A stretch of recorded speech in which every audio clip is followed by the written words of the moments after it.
আমরা অনেকেই শুনে থাকি সিঁড়ি দিয়ে উঠতে গেলে হাঁপ ধরে যাচ্ছে বা দম বন্ধ হয়ে যাচ্ছে, অল্প কিছু দূর হাঁটলেই তার দম বন্ধ হয়ে যাচ্ছে, এই ধরনের বিভিন্ন সমস্যা। এবং একটা সময় পরীক্ষা করে দেখা যায় সেই লোকটির হয়তো হার্ট ফেলিওর হয়ে যাচ্ছে। সেই হার্ট ফেলিওর নিয়ে আজ আমরা কথা বলবো। আসলে এই হার্ট ফেলিওর কেন হচ্ছে বা হার্ট ফেলিওর হয়ে যাওয়ার পরে রোগীটির আসলে জীবন ব্যবস্থা কেমন হয়, চিকিৎসা রয়েছে কিনা সে বিষয়টি নিয়ে সবাইকে আমন্ত্রণ জানাচ্ছি আরোগ্য নিকেতনের আজকের পর্বে। আপনাদের সাথে রয়েছি আমি ডাক্তার আঞ্জুমানা তামান্না। আজকের আয়োজনে এই হার্ট ফেলিওর নিয়ে কথা বলার জন্য আমার সাথে স্টুডিওতে রয়েছেন doctor Abida Tasnim Reza, associate consultant clinical and interventional cardiology, Asghar Ali হাসপাতাল। ডাক্তার আবিদা তাসনিম, প্রথমেই স্বাগত জানাচ্ছি আজকের আয়োজনে। আসসালামু আলাইকুম, ধন্যবাদ আমাকে এখানে আমন্ত্রণ জানানোর জন্য। জি, আমি একটি কথা দিয়ে শুরু করেছি, সেটা হলো অনেককেই শোনা যায় যে আমি অল্প একটু সিঁড়িতে ওঠার পরেই আমার হাঁপ ধরে যাচ্ছে বা আমার দম বন্ধ হয়ে যাচ্ছে, কিছুক্ষণ হাঁটলে আমি হাঁপিয়ে উঠছি, অথবা ঘুমের মধ্যে আমার হঠাৎ করে শ্বাসবন্ধ লাগছে।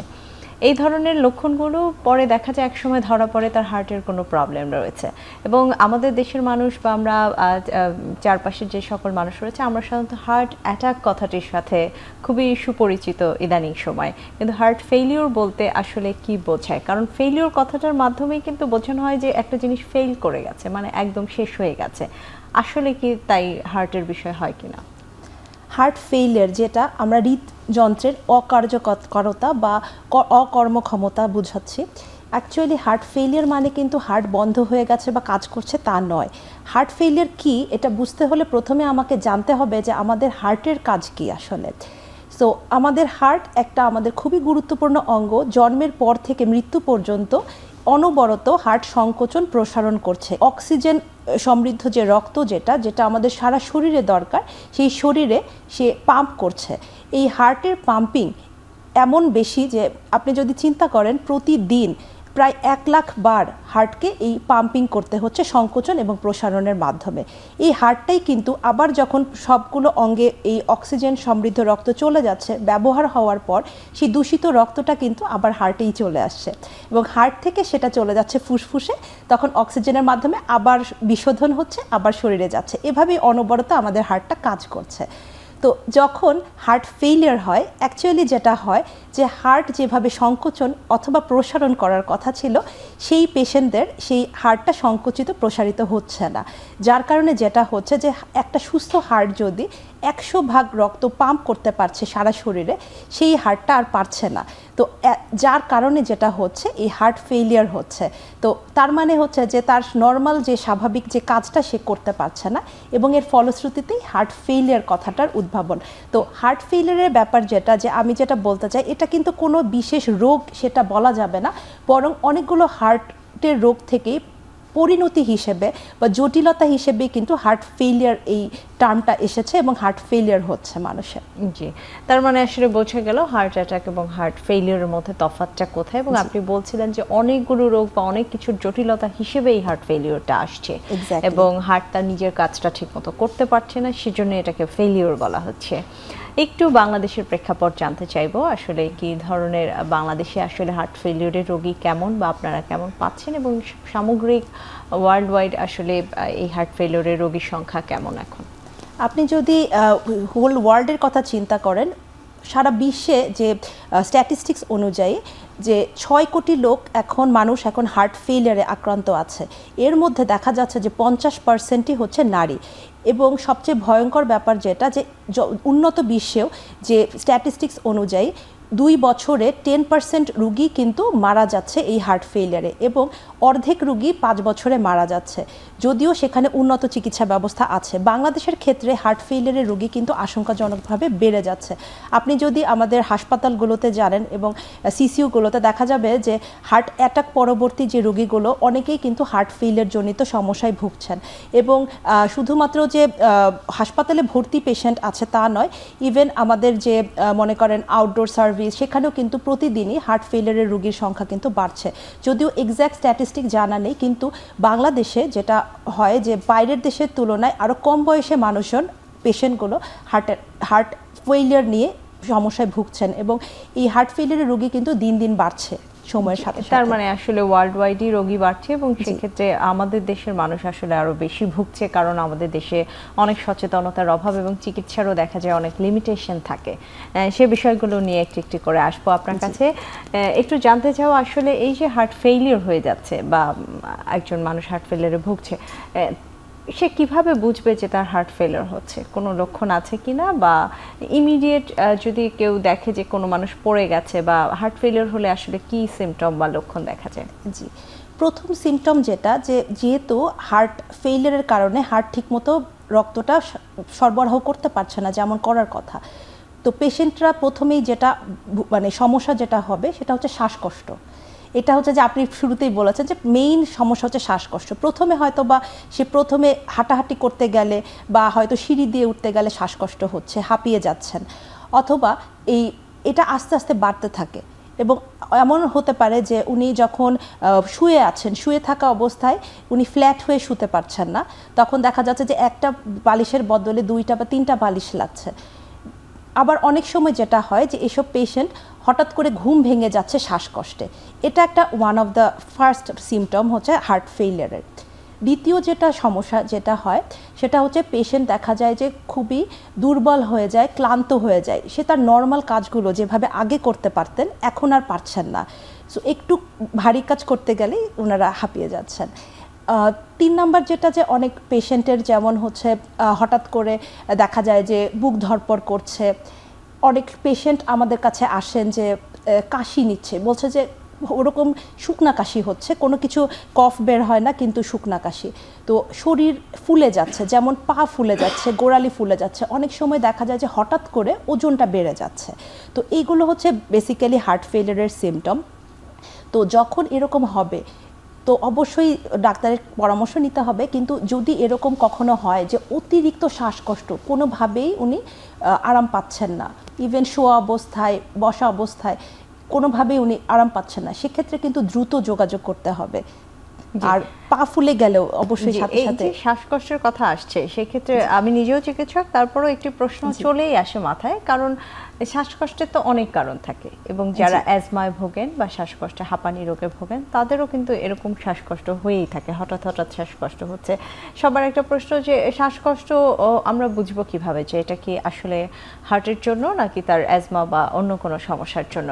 এটার কোনো আসলে পার্থক্য থাকে কিনা? হ্যাঁ, ডেফিনেটলি একটা অবশ্যই কিছু পার্থক্য আছে। যেমন যখন হার্টের জন্য হবে এর সাথে আরও কিছু সিমটম থাকতে পারে। যেমন মনে করেন হার্টের রোগীরা বসে মানে যখন হাঁটাহাঁটি করবে বা কোনো ভারী কাজ করতে যাবে তখন তারা শ্বাসকষ্ট অনুভব করবে।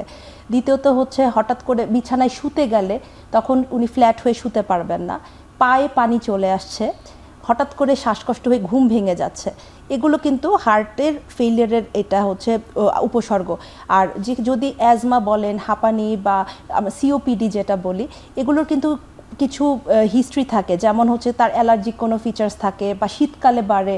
তো এগুলো হচ্ছে যে আসলে এগুলো অনেক সময় দেখা যায় যে একই সাথেও থাকতে পারে। কারো অ্যাজমা হাঁপানি আছে, তাদের হার্ট ফেইলিয়ার ডেভেলপ করতে পারে।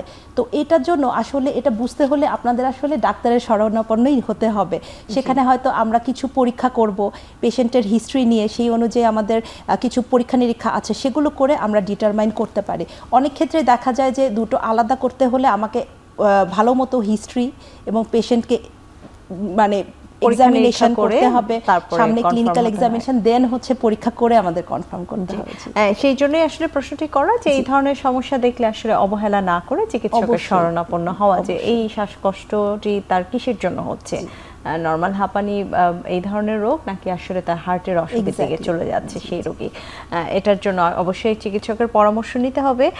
যেহেতু হার্ট ফেলিওরের কথা আসলো, একটু জানতে চাও আসলে আপনি প্রথমে বলছিলেন যে হার্ট ফেলিওর অনেকগুলো জটিলতার কারণে হয়ে থাকে, আসলে কারা বেশি ভোগেন বা কারা রিস্কে রয়েছেন বা কাদের হার্ট ফেলিওর হওয়ার সম্ভাবনা বেশি?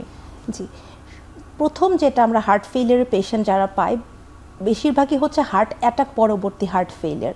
তো হার্ট অ্যাটাককে কি হয়, যখন একটা হার্ট অ্যাটাক হচ্ছে তার মানে রক্তনালীতে কোনো একটা জায়গায় ব্লক আছে এবং সেই অংশে হার্টের যে নিজের যে রক্তের সাপ্লাই থাকার কথা সেখানে কিন্তু অক্সিজেনটা যাচ্ছে না, আলটিমেটলি ওই অংশটা কাজ করছে না। ঠিক আছে, তো যখন হার্টের মাংসপেশিটা ঠিকমতো কাজ করছে না তখনই কিন্তু হার্ট আর সংকুচিত প্রসারিত সেভাবে হতে পারছেন না। সো এটা হচ্ছে one of the reason heart অ্যাটাকের এবং হার্ট ফেলিয়ারের। সো হার্ট অ্যাটাক পরবর্তী হার্ট ফেলিয়ার আমরা প্রচুর পাই। দ্বিতীয় কারণ যেটা উচ্চ রক্তচাপ। তো যাদের উচ্চ রক্তচাপ আছে এবং অনেক দিন ধরেই সেটা কন্ট্রোল করতে পারছেন না, মনে করেন হয়তো ওষুধ খাচ্ছেন বা ওষুধ ছেড়ে দিচ্ছেন, তো এভাবে যেটা হয় আনকন্ট্রোলড যখন হয়ে যায় উচ্চ রক্তচাপ, এর ফলশ্রুতিতে আমাদের হার্টের যেটা হয় মাংসপেশিটা মোটা হয়ে যায়। তখন হার্টের যে কাজ করার ক্ষমতাটা আস্তে আস্তে আস্তে আস্তে সময়ের সাথে সাথে, এটা কিন্তু একদিনে হবে না, সময়ের সাথে সাথে সেই হার্টের সংকোচন প্রসারণ ক্ষমতাটা হার্ট হারিয়ে ফেলে। তখন সে অনেক বেশি প্রেসারে তার কাজ করতে হয়, যার কারণে দেখা যায় যে তখনও কিন্তু হার্টের পাম্পিংটা কমে যাচ্ছে। 3 নাম্বার যেটা কারণ আর একটা হচ্ছে যে যারা ঝুঁকির মধ্যে, মনে করেন যারা ডায়াবেটিক পেশেন্ট, তাদের কিন্তু অনেক দিন ধরে আনকন্ট্রোলড ডায়াবেটিক পেশেন্টরা ঝুঁকির মধ্যে আছেন, যাদের শরীরে অনেক বেশি কোলেস্টেরল বা চর্বি, সেক্ষেত্রে রক্তে কোলেস্টেরল বেড়ে গেলেও সেটাও কিন্তু একটা ঝুঁকির কারণ। কিছু হার্টের মাংসপেশির কিছু অসুখ আছে, যেমন মনে করেন কোনো একটা ভাইরাল ইনফেকশন হলো, হার্টের মাংসপেশিকে ইনভলভ করলো, তখনও কিন্তু এরকম হতে পারে। তো এর সাথে কিছু আমরা পাই কিছু রোগী যারা হচ্ছে প্রেগনেন্সির সময়, তখনও যদি খুব শ্বাসকষ্ট হলো, মাংসপেশি আক্রমণ করেও কিন্তু এই প্রেগনেন্সির সময় এই হার্ট ফেলিয়ার হতে পারে। আর একটা হচ্ছে খুবই ইম্পর্টেন্ট, সেটা হচ্ছে valvular heart disease. Valvular heart disease কি, আমাদের হার্টের মধ্যে 4টা ভালভ অথবা দরজা আছে, কোনো কারণে এটা চিকন হয়ে গেল অথবা মনে করেন লিক করছে, বেশিরভাগ ক্ষেত্রে বাতজ্বরজনিত কারণ, এটার পরবর্তীতেও কিন্তু এই হার্ট ফেলিয়ার হতে পারে। সাথে কিছু জন্মগত অসুখ আছে, সেগুলো থেকেও হতে পারে। আর একটা খুব ইম্পর্টেন্ট, আমাদের দেশে কিন্তু রক্তশূন্যতায় আমরা অনেক, বিশেষ করে নারীরা প্রচুর রক্তশূন্যতায় ভোগে। তো এই রক্তশূন্যতা যদি অনেক দিন ধরে থাকে, সেক্ষেত্রেও কিন্তু এই হার্ট ফেলিয়ার ডেভেলপ করতে পারে। আর আরও কিছু কারণ আছে এর মধ্যে খুবই ইম্পর্টেন্ট, যেটা যে মনে করেন আমাদের যারা হচ্ছে ধূমপান করেন আর যারা হচ্ছে অ্যালকোহল খান, এদের ক্ষেত্রেও কিন্তু আমাদের এই হার্টের কর্মক্ষমতাটা কমে যায়। সো এই জিনিসগুলো আসলে আমাদেরকে জানতে হবে যে হার্ট এই সব অসুখে কিন্তু হার্ট ফেলিয়ার ডেভেলপ করতে পারে। তো এই সব পেশেন্টদের আমাদেরকে আলাদা করে হাই রিস্ক হিসেবে চিন্তা করে আমাদের হার্ট ফেলিয়ার যাতে না হয় সেভাবে আমাদেরকে ওষুধ দিতে হবে, চিকিৎসা করতে হবে। জি, এবং তাদের মধ্যে সচেতনতা তৈরি করতে হবে যে তার লাইফস্টাইলটা কেমন হওয়া উচিত, এবং এই বিষয়গুলো নিয়ে আরো শুনবো আপনার কাছ থেকে। আমাদের একটা বিরতির সময় হয়ে গেছে, বিরতি নিয়ে ফিরছি।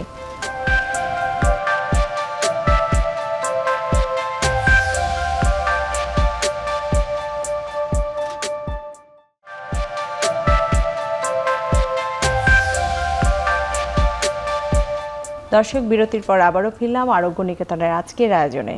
কথা বলছিলাম হার্ট ফেলিওর নিয়ে, এবং এ বিষয়ে কথা বলার জন্য আজকে স্টুডিওতে রয়েছেন ডাক্তার আবিদা তাসনিম রেজা। আমি আবার চলে যাচ্ছি আপনার কাছে।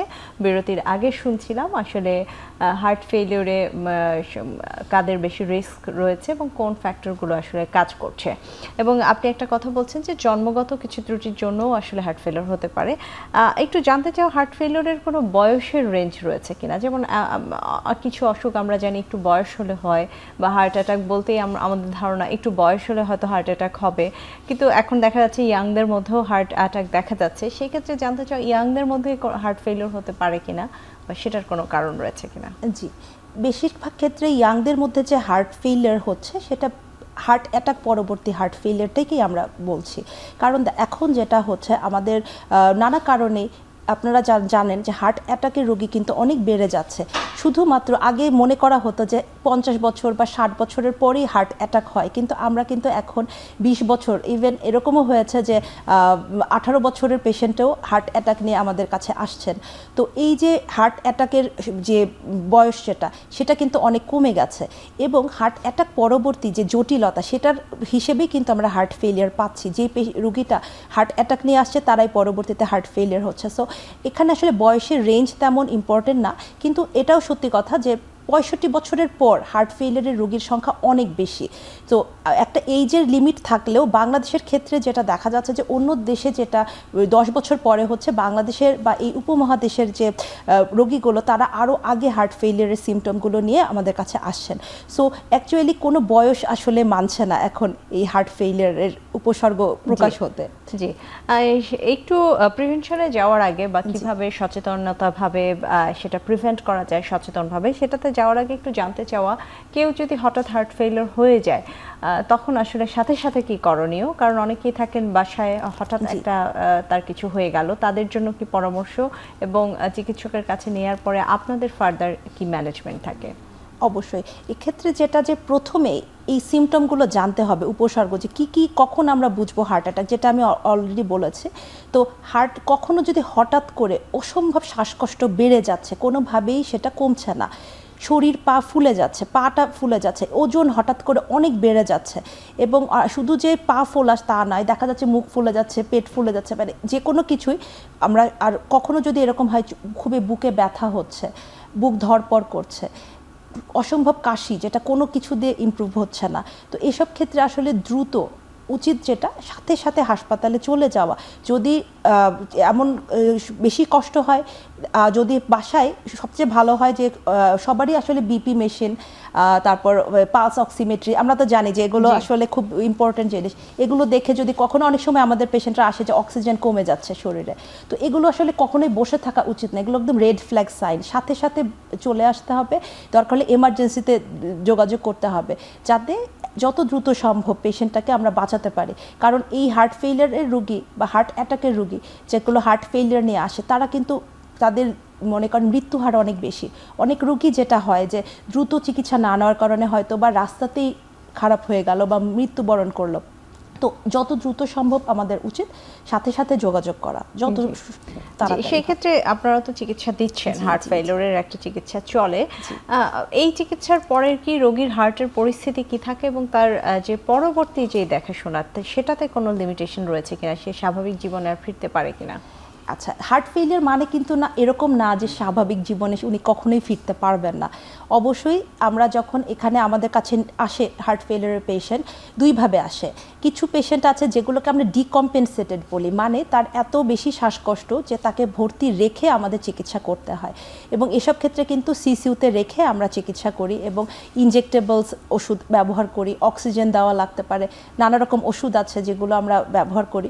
এবং যখন পেশেন্টটা ইমপ্রুভ করবে তখন তো আমাদের তাকে ছুটি দিতে হবে, তো আমরা তখন কিছু লাইফস্টাইল আমরা তাদেরকে বলে দেই, কিছু ওষুধ আমাদেরকে দেওয়া হয়, তাদেরকে দিতে কন্টিনিউ করতে হয়, এর সাথে যেটা কিছু নিয়মিত তাদের ফলো আপে থাকতে হয়। এবং এরকম অনেক পেশেন্টই আছে যারা এই হার্ট ফেইলিয়ার পরবর্তী ওষুধ এবং লাইফস্টাইল চেঞ্জের মাধ্যমে যথেষ্ট ভালো থাকেন এবং নর্মাল অ্যাক্টিভিটিও করতে পারেন। সো এরকম মানে এরকম না যে হার্ট ফেলিয়ার হলো এবং সাথে সাথে রোগীটা মৃত্যুবরণ করলো, তা নয়, সে নর্মাল স্বাভাবিক কাজ করতে পারবে, কিন্তু সেক্ষেত্রে কিছু লিমিটেশন আছে, যেমন ওষুধ তাদের খেতে হবে। ওষুধকে যদি এরকম ওনারা মনে করেন যে হার্ট ফেলিয়ার, এখন ভালো আছি, আমি তো এখন অনেক ইমপ্রুভড, এখন আমি ওষুধগুলো ছেড়ে দিব, আমাদের কাছে এসে বলে যে কিছু ওষুধ কমিয়ে দেন, আমরা আর কতদিন আর ওষুধ খাবো। তো এটা আসলে মাথায় রাখতে হবে যে কিছু ওষুধ অসুখ মানে একদম পুরোপুরি ভালো হয়ে যায় না, যেমন কোনো ইনফেকশন হলো সেটা কিন্তু পুরোপুরি হয়তো ভালো হলো, কিন্তু হার্ট অ্যাটাক বা হার্ট ফেলিয়ারের পেশেন্টগুলো কিন্তু 100% একদম পুরোপুরি সুস্থ হয়ে যাবে, এটা খুবই রেয়ার। কিছু আছে যে হার্ট ফেলিয়ারের পেশেন্ট আবার আগের মতো হার্টের পাম্পিং ফেরত আসে, কিন্তু তাদেরকেও কিন্তু কন্টিনিউয়াস ফলো আপে থাকতে হয়। তো ওষুধকে কখনো বার্ডেন মনে করা যাবে না, কিছু ওষুধ আছে যাদের হার্টের পাম্পিংয়ের জন্যই আমরা দিয়ে থাকে, তো এই ওষুধগুলো যদি ওনারা কন্টিনিউ করেন, কিছু লাইফস্টাইল অ্যাডভাইস যদি ওনারা মেনে চলেন, সেই পেশেন্টগুলো কিন্তু যথেষ্ট ভালো থাকে। একটু জানতে চাওয়া, যেহেতু আপনি একজন কাজ করছেন ইন্টারভেনশনাল কার্ডিওলজিতে, যারা হার্ট ফেলিওর করছে আপনারা তো কিছু মেডিসিন দিচ্ছেন বলছেন, কিছু ইনজেকশন হসপিটালাইজ করে কিছু ইনজেকশন দিয়ে তাকে কন্ট্রোল করছেন, দেন বাসে যাওয়ার সময় কিছু মেডিসিন দিচ্ছেন। অনেকেই জানতে চায় হার্ট অ্যাটাকের মতো হার্ট ফেলিওরে কোনো অপারেশনের প্রয়োজন হয় কিনা কারো ক্ষেত্রে, বা কোনো কিছু করার প্রয়োজন হয় কিনা? জি, অবশ্যই। যখন একটা পেশেন্ট এরকম হার্ট ফেলিয়ার নিয়ে আসে, সেটার কারণটা আমাকে জানতে হবে। মনে করেন তার হার্ট অ্যাটাক জনিত কারণে তার হার্ট ফেলিয়ার হয়েছে, সেক্ষেত্রে অবশ্যই আমাদের সেই পেশেন্টের করোনারি অ্যাঞ্জিওগ্রাম করে দেখতে হবে, এবং করোনারি অ্যাঞ্জিওগ্রামে যদি রক্তনালীতে কোনো ব্লক থাকে সেক্ষেত্রে সেটা চিকিৎসা করতে হবে। এবং অধিকাংশ ক্ষেত্রে দেখা যায় যে সেই ব্লকের চিকিৎসা করলে হার্ট ফেলিয়ার তার সিগনিফিকেন্টলি তার কমে যায় এবং সে পরবর্তীতে একটা গুড কোয়ালিটি লাইফ লিড করতে পারে। কিন্তু এরকম হার্ট অ্যাটাক ছাড়াও মনে করেন তারপরে তার পাম্পিংটা ইমপ্রুভ করলো না, তারপর আমরা মেডিসিনের মাধ্যমে চেষ্টা করি। 6 মাসের মধ্যে যদি মেডিসিনের মাধ্যমেও তার যদি হার্ট ফেলিয়ার, যেমন যদি তার হার্টের ফেলিওর একটা মার্কার আছে, সেটাকে বলে ইজেকশন ফ্র্যাকশন, যেটা আমরা হার্টের আলট্রাসাউন্ড করে আমরা করি। ইজেকশন ফ্র্যাকশন নর্মালি হচ্ছে 50-র উপরে থাকার কথা, যদি 35%-এর নিচে হয় এবং 6 মাসে মেডিকেশন দিয়েও তার সেই 35%-এর কমেই থেকে যাচ্ছে, সেই সব ক্ষেত্রে আমরা সেই পেশেন্টদেরকে কিছু অ্যাডভাইস দেই। তাদের সব কিছু বিবেচনা করে কিছু ডিভাইস থেরাপি আছে, যেমন হচ্ছে বাংলাদেশে এটা অ্যাভেলেবল অনেক দিন ধরেই আছে। যেমন হচ্ছে একটা মেশিন আছে আইসিডি বলে, আইসিডি আমরা কিছু রোগীদেরকে আমরা সাজেস্ট করি, অথবা সিআরটি-ডি বলে আর একটা আছে, যেটা হচ্ছে যে হার্টের পাম্পিংটা বাড়িয়ে দেয়। সো এগুলো বাংলাদেশে অ্যাভেলেবল আছে। এরপরও যদি পেশেন্টের হার্টের ফেইলিয়ারটা ইমপ্রুভ করছে না এবং হার্ট ফাংশনটা ভালো হচ্ছে না, পেশেন্ট বারবার হাসপাতালে ভর্তি হচ্ছে, এসব ক্ষেত্রেও আরও কিছু আছে, যেমন কিছু সার্জারি আছে, যেমন এটাকে এলভ্যাট বলে, নানা রকম সার্জারি। এবং ফাইনালি যেটা বাংলাদেশে অবশ্যই অ্যাভেলেবল নয়, হার্ট ট্রান্সপ্লান্ট। দেখা যাচ্ছে উন্নত বিশ্বেও সব সেন্টারে কিন্তু নেই, কিন্তু এটা হচ্ছে মনে করেন একদম লাস্ট রিসোর্ট, যে যদি তার কোনোভাবেই হার্টটা কাজ করছে না, সেক্ষেত্রে তাদের হৃদযন্ত্র নতুন করে প্রতিস্থাপন করা। বাংলাদেশে কিন্তু আমাদের মেডিসিনের সাথে সাথে যে ইন্টারভেনশনাল যেটা, যে আইসিডি, সিআরটিডি, এগুলো সবই হচ্ছে এবং অনেক পেশেন্টই কিন্তু এটাতে উপকার পাচ্ছেন। জি, তার মানে এখন আমাদের মোটামুটি সব আধুনিক চিকিৎসায় বাংলাদেশে নেওয়া সম্ভব হচ্ছে। শুধুমাত্র হার্ট ট্রান্সপ্লান্ট বা হার্ট প্রতিস্থাপন যেটা বলছেন, যেটা এখনো হয়তো উন্নত দেশে হচ্ছে এবং তাও খুব লিমিটেড জায়গায়, সেটা ছাড়া আর বাকি সব চিকিৎসাই বাংলাদেশে এখন অ্যাভেলেবেল আছে। খুব সুন্দর করে আপনি বললেন আসলে হার্ট ফেলিওরের রোগীদের সিকোয়েন্স অনুযায়ী যে কার কি কারণে হচ্ছে সেটা দেখে দেখে চিকিৎসা করা এবং কজ এক্সক্লুড করে রোগীকে চিকিৎসা দিয়ে এবং দেন ফলো আপ করা। আপনি শুরুতে একটা কথা বলছিলেন নারীদের কথা, এবং প্রথমেই বলছি আমি নিজেও নারী, আপনিও নারী, এবং প্রথমেই বলছিলেন যে 50% নারী রয়েছে এই হার্ট ফেলিওরের কারণে যারা মারা যাচ্ছে তাদের মধ্যে, এবং নারীরা একটা জীবনে তার বিভিন্ন পর্বে যায়। আপনি প্রেগনেন্সির একটা কথা বলেছেন, প্রেগনেন্সিতে যায়, মেনোপজ একটা টাইমে তার চলে আসে। একটু জানতে চাওয়া, এই যে প্রেগনেন্সি টাইমে হার্টের যে সমস্যা বা হার্ট ফেলিওর, সেটা আসলে সব গর্ভবতী মায়েদেরই হয় কিনা বা কাদের হয়, এবং কিভাবে একজন গর্ভবতী মা সচেতন থাকবে যে সে হার্ট ফেলিওরের দিকে যাচ্ছে কিনা? আচ্ছা, গর্ভাবস্থায় যেটা হয় সেটা হচ্ছে যে এটা খুবই গুরুত্বপূর্ণ কোশ্চেন। তো গর্ভাবস্থায় সবারই কিন্তু একটা শরীরে একটা চেঞ্জ আসে, একটা হরমোনাল কারণে এটা একটা চেঞ্জ আসে, শরীরে পানির পরিমাণটা বেড়ে যায়, হার্টের ওয়ার্ক অনেক বেড়ে যায়। এটা স্বাভাবিক পর্যায়ে, যেটা মানুষের যেভাবে পাম্প করার কথা, হার্টের কাজ করার কথা, সেটা প্রেগনেন্সির সময় কিন্তু অনেক বেশি লাগে। এবং সাথে যেহেতু আরেকটা প্রাণ থাকে, সেই কারণে এই যে প্রেগনেন্সির সময় এটা আমাদের শরীরের মেকানিজমটাই কিন্তু সেটা কম্পেনসেট করে ফেলে। কিন্তু কিছু কিছু প্রেগনেন্সি, যেটা কিছু হাই রিস্ক প্রেগনেন্সি আছে, আবার কিছু ক্ষেত্রে দেখা যায় যে আগের পূর্ববর্তী প্রেগনেন্সিতে যদি কোনো সমস্যা থাকে, পরবর্তী প্রেগনেন্সিতে এরকম হতে পারে। তো এইসব ক্ষেত্রে যেটা হয় যে প্রেগনেন্সির শেষের দিকে শ্বাসকষ্ট নিয়ে রোগীরা আমাদের কাছে আসেন, এবং বাচ্চা ডেলিভারির পর, ইভেন ডেলিভারির পরও কিন্তু অনেক রোগী শ্বাসকষ্ট নিয়ে আসেন। তো স্বাভাবিক যে নর্মাল প্রেগনেন্সিতে কিছুটা শ্বাসকষ্ট হওয়াই স্বাভাবিক, কিছুটা অস্বস্তি হবে, কিন্তু যদি যেটা স্বাভাবিক নয় তার চেয়ে যদি বেশি শ্বাসকষ্ট হয়, পা যদি ফুলে যায় অতিরিক্ত, যেটা স্বাভাবিক নয়, তাহলে সাথে সাথে আসলে যোগাযোগ করা উচিত। এবং আমি যেটা বলেছি যে পরীক্ষা করে দেখা উচিত, যাতে আমরা আগে থেকেই সেটার ব্যাপারে সাবধান হতে পারে। এবং খুব বেশি প্রেগনেন্ট মহিলাদের যে হচ্ছে তা না, কিন্তু যেই পরিমাণ হচ্ছে, যেটা হচ্ছে হয়তো 1-2% হয়তো হচ্ছে, কিন্তু তাদের ক্ষেত্রেও কিন্তু তাদের মৃত্যু ঝুঁকি বেড়ে যায় এবং সেক্ষেত্রে বাচ্চারও মৃত্যু ঝুঁকি বেড়ে যায়। তো আমাদের এই ব্যাপারে অবশ্যই সচেতন হতে হবে, নট বিফোর ডেলিভারির পরও কিন্তু এরকম হতে পারে, আপ টু 6 মাস পর্যন্ত। সো এই ব্যাপারে আমাদের সচেতন থাকতে হবে। জি, এবং এই বিষয়টা নিয়ে আমি আরও জানবো আপনার কাছে। আমাদের আরও একটা বিরতির সময় হয়ে গেছে, বিরতি থেকে আবার ফিরছি।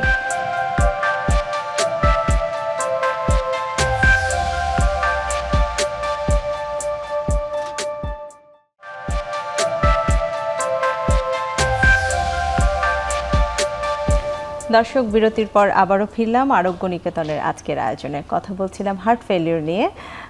আমি সাথে রয়েছি ডাক্তার আঞ্জুমান আরা তামান্না এবং আমার সাথে এই বিষয় নিয়ে কথা বলার জন্য রয়েছেন ডাক্তার আবিদা তাসনিম রেজা। আবার চলে যাচ্ছি ডাক্তার আবিদা তাসনিম, আপনার কাছে বিরতির আগে শুনছিলাম প্রেগনেন্সিতে বা গর্ভবতী নারীদের যদি হার্ট ফেলিওর হয় সেক্ষেত্রে কী করণীয় এবং কী কী সাবধানতা। এক্ষেত্রে একটি প্রশ্ন আসলে আমার মনেও আসে, যদি কোনো নারী একবার হার্ট ফেলিওর হয়ে যান বা হার্ট ফেলিওরের হিস্ট্রি থাকে, তার পরবর্তী গর্ভধারণে কোনো সাবধানতা রয়েছে কিনা বা গর্ভধারণ করলে কোনো ঝুঁকি থাকে কিনা? বেসিক্যালি আমরা যখন এরকম হার্ট ফেলিয়ারের পেশেন্ট পাই প্রেগনেন্সির কারণে, সেক্ষেত্রে সেই পেশেন্টদের আমরা ফলো আপ করি। প্রথমে কিছু ওষুধ দেওয়া হয় এবং ওষুধের পরবর্তী আমরা যেটা বললাম যে হার্টের মেইন পরীক্ষাটাই আমরা ইকো কার্ডিওগ্রাম এটা করে আমরা ফলো আপ করি। যদি কিছু কিছু ক্ষেত্রে যেটা আমরা দেখি, যেটা খুবই ভালো কথা, যে পুরোপুরি হার্টের ফাংশন কিন্তু আবার আগের মতো হয়ে যায়, দেখা যায় যে 1/3 ক্ষেত্রেই এটা হয়ে যাচ্ছে, কিন্তু বাকি কিছু মহিলা তাদের কিন্তু এই হার্টের ফাংশনটার আগের মতো হয় না। তো আমরা এইসব পেশেন্টদেরকে ফলো আপ করি এবং যাদের ক্ষেত্রে একবার এরকম প্রেগনেন্সির সময় এরকম হার্ট ফেলিয়ার হয়েছে, পরবর্তীতে কিন্তু তাদের আবার হার্ট ফেলিয়ার হওয়ার ঝুঁকিটা অনেক বেশি অন্যান্য নারীদের তুলনায়। তো এসব ক্ষেত্রে যাদের পুরোপুরি হার্ট ফাংশন উন্নত হয়েছে এবং ভালো হয়েছে, তাদের ক্ষেত্রে আমরা যদি তারা আবার প্রেগনেন্ট হতে চায়, সেক্ষেত্রে কিন্তু আমরা যেটা আবার বলি যে আমরা কিন্তু একদম মাল্টিডিসিপ্লিনারি টিমের মাধ্যমে আমরা কথা বলে সেক্ষেত্রে তাদের চিকিৎসাটা দিতে হয়। এখানে কার্ডিওলজিস্ট ইনভলভ থাকে, যে অবস্টেট্রিশিয়ান তারা ইনভলভ থাকে, এভাবে আমরা তাদের পুরোপুরি ফলো আপের মাধ্যমে করতে হয় যদি সে চায়। আর যাদের হার্ট ফাংশন আগের মতো ফেরত আসেনি, কিছুটা খারাপ থেকে গেছে, সেসব ক্ষেত্রে কিন্তু আমরা তাদেরকে অ্যাডভাইস দেই যে আবার যাতে তারা গর্ভবতী না হন, কারণ সেক্ষেত্রে তাদের মৃত্যু ঝুঁকি বেড়ে যায় এবং বাচ্চার মৃত্যু ঝুঁকিটাও বেড়ে যায়। সেসব ক্ষেত্রে আমাদের অ্যাডভাইস থাকে যে প্রেগনেন্সিতে না যাওয়াই ভালো, জি, এবং সেক্ষেত্রে যাতে মা এবং শিশুর দুজনেরই রিস্কটা অ্যাভয়েড করা যায়। একটু আমি শুরুতেই বলছিলাম, একটা নারীর জীবনে অনেকগুলো পর্ব থাকে এবং গর্ভধারণ বা রিপ্রোডাক্টিভ লাইফ শেষ হওয়ার পরে সে মেনোপজে চলে যায় এবং মেনোপজটা পার হওয়ার পরে তার অনেক রকম, আমরা জানি মেনোপজের পরে অনেক রকম জটিলতা দেখা দেয় অনেক নারীর ক্ষেত্রেই। সেক্ষেত্রে যারা মেনোপজাল নারী রয়েছেন তাদের ক্ষেত্রে হার্ট ফেলিওরের ঝুঁকি কতটুকু? জি, মেনোপজের পরবর্তীতে দেখা যাচ্ছে যে একটা পুরুষের যেমন হার্ট অ্যাটাকের ঝুঁকিটা বেশি, মেনোপজ পরবর্তী কিন্তু নারীদের হার্ট অ্যাটাকের ঝুঁকিটা অনেক বেড়ে যায় এবং হার্ট অ্যাটাক জনিত যে হার্ট ফেইলিয়ার সেটা কিন্তু আমরা পুরুষদের সমানই আমরা নারীদের ক্ষেত্রে পাচ্ছি। আর একটা জিনিস যেটাকে আমরা বলি ডায়াস্টোলিক হার্ট ফেইলিয়ার, সেক্ষেত্রে হার্টের পাম্পিং যে সংকোচনটা ঠিক থাকে, তার হয়তো ইজেকশন ফ্র্যাকশন কমছে না কিন্তু সে প্রসারণ হতে পারে না, যার ফলশ্রুতিতে এই যাদের দেখা যায় যে নারীদের ক্ষেত্রে এটা বেশি হচ্ছে, যে হার্টের ফাংশন হয়তো ভালো আছে কিন্তু তারপরও তারা হার্ট ফেইলিয়ারে আক্রান্ত হচ্ছে। তো এগুলো নারীদের ক্ষেত্রে, এবং এই পেশেন্টগুলো যেটা হয় যে খারাপ হয়ে আমাদের কাছে হাসপাতালে আসেন, তো নারীদের ক্ষেত্রে এর প্রবণতাটা অনেক বেশি। এর সাথে যেটা বাতজ্বরজনিত কারণ, আপনারা জানেন যে আমাদের দেশে আসলে বাতজ্বর এখনও কিন্তু কারণে আমরা ভালভের কিন্তু অনেক রোগী পাচ্ছি এবং নারীদেরই কিন্তু বেশি আক্রান্ত হচ্ছে, এবং এই চিকিৎসাটা যদি সঠিকভাবে আমরা না গ্রহণ করি, সেই ভালভের কারণেই কিন্তু হার্ট ফেলিয়ার নিয়ে অনেক নারী কিন্তু আমাদের হাসপাতালে ভর্তি হয়। তো এইসব ক্ষেত্রে কিন্তু এই নারীরা বেশি আক্রান্ত হচ্ছে এবং তারা যেটা করেন যে হয়তো শ্বাসকষ্ট হয়, স্বাভাবিক কাজগুলো তখন তারা কি করে, তারা কাজ মানে খুব আস্তে আস্তে করে, ধীরে ধীরে করে, তারা ডাক্তারের শরণাপন্ন হতে চান না। যখন দেখা যায় যে আর উনি পারছেন না, যখন একদম লাস্ট স্টেজে চলে যায়, তখন কিন্তু ডাক্তারদের কাছে আসছেন। তো নারীদের ক্ষেত্রে এই ব্যাপারটা আমাদের দেশের জন্য খুবই প্রযোজ্য। তো এইসব ক্ষেত্রে আসলে যদি আমরা ভালভের চিকিৎসাটা শুরুতেই করি, এই পরবর্তীতে কিন্তু এই হার্ট ফেলিয়ারটা কিন্তু হবে না। তো এটা আসলে আমাদের দেশে ভালভের চিকিৎসাও কিন্তু অনেক ভালো আছে। কিছু পদ্ধতি আছে যে আমরা যদি সরু ভালভ হয় সেটা আমরা ফুলিয়ে বেলুনের মাধ্যমে আমরা আবার তার আগের মতো করে ফেলতে পারি, অথবা কিছু ভালভ প্রতিস্থাপন আছে, সেই অপারেশনগুলোও কিন্তু হয়। তো নারীদের ক্ষেত্রে এই জিনিসটা দেখা যায় যে তারা এটা আস্তে আস্তে সময়ের সাথে সাথে তারা তারা হয়তো অস্বস্তি বোধ করছেন কিন্তু হয়তো ওভাবে প্রকাশ করছেন না, যার কারণে এটা বেড়ে গিয়ে হার্ট ফেলিয়ারে নিয়ে চলে আসে। এবং একবার যদি এরকম হার্ট ফেলিয়ার চলে আসে, দেখা যায় যে আগের যে চিকিৎসাটা সেটা আরও কমপ্লিকেটেড হয়ে যায়, ওষুধ বেড়ে যায়। তো এইটা আসলে আমাদের সচেতন হতে হবে। আর একটা জিনিস যেটা যে নারীদের ক্ষেত্রে দেখা যায় যে তাদের রক্তশূন্যতায় ভোগেন। তো হার্ট ফেলিয়ার কিন্তু যদি রক্তশূন্যতা থাকে সেটা কিন্তু আরও অ্যাগ্রাভেট করে, ঠিক ঠিক আছে। তো এই রক্তশূন্যতাটার কারণেই কিন্তু অনেক নারীরা দেখা যায় যে হয়তো তাদেরকে ব্লাড ট্রান্সফিউশন লাগছে, তাদের হয়তো আয়রন ইনজেকশন। আর একটা খুবই ইম্পর্টেন্ট যে আমাদের নারীদের যেটা হচ্ছে যেহেতু রক্তশূন্যতায় ভোগেন, তো এই চিকিৎসাগুলো করতে হবে যে রক্তশূন্যতার কারণটা কী, যার কারণে যেটা হার্ট ফেলিয়ারের যে চিকিৎসাটা সেটা আসলে কমপ্লিকেটেড হয়ে যায়। যদি এগুলো আমরা সব কিছু আগে থেকে চেক করতে পারি, এই হার্ট ফেলিয়ার থেকে কিন্তু অনেকটাই আমরা মানে কি বলবো প্রিভেন্ট করতে পারবো। জি, এবং আপনি একটা কথা বলছিলেন নারীরা হয়তো অল্প একটু সমস্যা হচ্ছে সহজে কাউকে বলতে চান না, এবং আমাদের নারীরা নিজেরাও নিজেকে অবহেলা করেন এবং পরিবারের লোকও দেখা যায় অবহেলা করে, যে একটা নারীকে খুব বেশি সমস্যা না হলে হয়তো নিচ্ছেন না একজন চিকিৎসকের কাছে, যেটা আসলে আপনি মূলত বলতে চাচ্ছিলেন যে তখন থেকে সচেতন হওয়ার প্রয়োজন রয়েছে, যে অল্প একটু সমস্যা বোধ করলে তাকে চিকিৎসকের কাছে নিয়ে যাওয়া। খুব সুন্দর করে বলেছেন আসলে নারীদের ক্ষেত্রে কী কী সচেতনতার প্রয়োজন রয়েছে। অনেকগুলো আসলে চিকিৎসা এবং লক্ষণগুলো আপনার থেকে শুনলাম আসলে হার্ট ফেলিওরের, একটু প্রিভেনশন বা প্রতিরোধ নিয়ে শুনবো। এখন আমরা তো চাই না আমাদের হার্টটা ফেল করুক বা হার্ট ফেলিওরের দিকে আমরা যাই, সেই জন্য জানতে চাও আসলে কিভাবে একটা জীবনযাপন করলে বা যারা রিস্কে রয়েছে তাদের জন্য কি পরামর্শ, যে যাতে হার্ট ফেলিওরটা প্রতিরোধ করা যায়? আচ্ছা, সত্যি কথা বলতে আমাদের হার্ট হচ্ছে অনেকটা ইঞ্জিনের মতো। মনে করেন গাড়ির ইঞ্জিন যখন আপনি ভালো রাখতে চান সেটাকে কিন্তু আপনি ঠিকমতো যত্ন নিতে হবে যাতে সে ঠিকমতো কাজ করে। হার্টের ক্ষেত্রেও কিন্তু এটা কন্টিনিউয়াস সে কাজ করে যাচ্ছে, কিন্তু আমরা কিন্তু এই জিনিসটা বুঝতে পারি না বা টের পাচ্ছি না। তো হার্টের ফেলিয়ার হওয়ার আগেই আমি হার্ট ফেলিয়ার যাতে না হয় পুরোপুরি আমি প্রতিরোধ করতে চাই, যাতে আমার হার্ট ফেলিয়ার না হয়। সেটা কিভাবে সম্ভব? এটা খুবই সম্ভব যদি আমরা শুরু থেকেই সচেতন হই। একদম মনে করেন এখন যে অবস্থা যেটা, যে আমাদের প্রথমেই আমরা কিন্তু ড্রাগের বা ওষুধের শরণাপন্ন হচ্ছি। আসলে কিন্তু চিকিৎসাটা ওষুধ দিয়ে নয়, প্রথম চিকিৎসাটা শুরুই হয় আসলে হচ্ছে প্রতিরোধটা শুরুই হয় লাইফস্টাইল দিয়ে। আমাদের লাইফস্টাইল মডিফিকেশন বা জীবনযাত্রাটা পরিবর্তন খুবই জরুরি। প্রথমেই যেটা আসি যে আমাদের খাদ্যাভ্যাস, এটা খুবই জরুরি। খাদ্যাভ্যাসে আমাদের কিভাবে আমরা খাদ্য গ্রহণ করব, সেটা যেমন যখন আমরা খাবার গ্রহণ করব খুবই ইম্পর্টেন্ট যেটা, যে আমাদের প্রতিদিন লবণটা আমরা কত পরিমাণ খাচ্ছি। দৈনিক আমাদের 5 গ্রামের নিচে লবণটা খেতে হবে।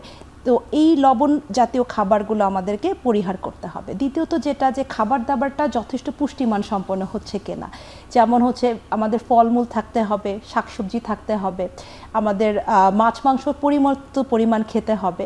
এই যে আমরা এখন ফাস্ট ফুড বা মনে করেন ভাজা পোড়া, এগুলো যতটা সম্ভব অ্যাভয়েড করতে হবে। এটা পুরোপুরি অ্যাভয়েড করতে না পারলেও অ্যাটলিস্ট আমরা এখন যেভাবে চলছি সেটা থেকে আমাদেরকে কমাতে হবে। এটা হচ্ছে খাদ্যাভ্যাসের ব্যাপার। দ্বিতীয়ত যেটা, যে আমাদের এক্সারসাইজ, যেটা আসলে এখন আমাদের তো মনে করেন বড় থেকে ছোট সবাই কিন্তু মোবাইল আসক্ত, এবং বৃদ্ধরাও যারা দেখা যাচ্ছে হাতে মোবাইল। আমাদের কিন্তু নিজেদের ডেইলি অ্যাক্টিভিটি বাদে আমরা কিন্তু আলাদা করে খেলাধুলা বলেন বা মনে করেন হাঁটাহাঁটি, এগুলো কিন্তু কমে গেছে। তো আমরা যদি প্রতিদিন 30 মিনিট কমপক্ষে, এটা সবার ক্ষেত্রেই প্রযোজ্য, আমাদের ওয়ার্কআউট করাটা হচ্ছে না, সো ওয়ার্কআউট করতে হবে, এটা একটা খুবই ইম্পর্টেন্ট। আচ্ছা, 3 নাম্বার যেটা, যে ধূমপান করা বা অ্যালকোহল, এগুলো কিন্তু আমাদেরকে বাদ দিতে হবে। কোলেস্টেরল যাতে না বাড়ে সেজন্য আমাদেরকে এভাবে জীবনযাপন করতে হবে যে কোলেস্টেরল মুক্ত খাবার দাবার, সাথে যদি কোলেস্টেরল এগুলো পরীক্ষা করে আসলে জানতে হবে, মাঝে মাঝে ফলো আপ করতে হবে। তো এই জিনিসগুলো আমাদের খুবই ইম্পর্টেন্ট।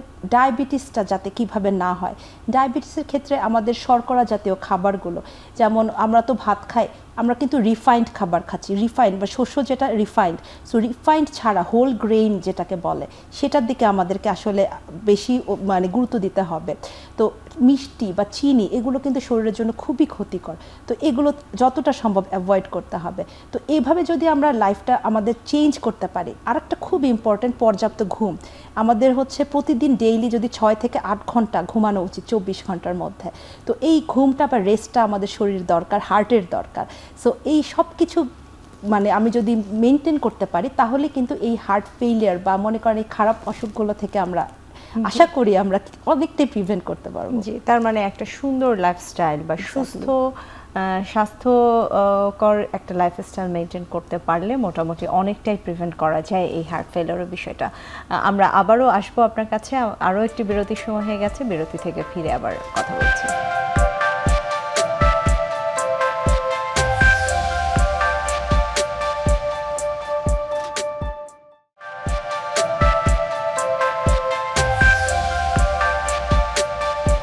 বিরতির পর আবারও স্বাগত জানাচ্ছি আরোগ্য নিকেতনে। কথা বলছিলাম হার্ট ফেলিওর নিয়ে, এবং হার্ট ফেলিওর নিয়ে কথা বলার জন্য রয়েছেন ডাক্তার আবিদা তাসনিম রেজা। চলে যাচ্ছি আবার ডাক্তার আবিদা তাসনিম আপনার কাছে। প্রিভেনশন নিয়ে শুনছিলাম বিরতির আগে, বা প্রতিরোধ নিয়ে কিভাবে আমরা হার্ট ফেলিওরটাকে প্রতিরোধ করতে পারি।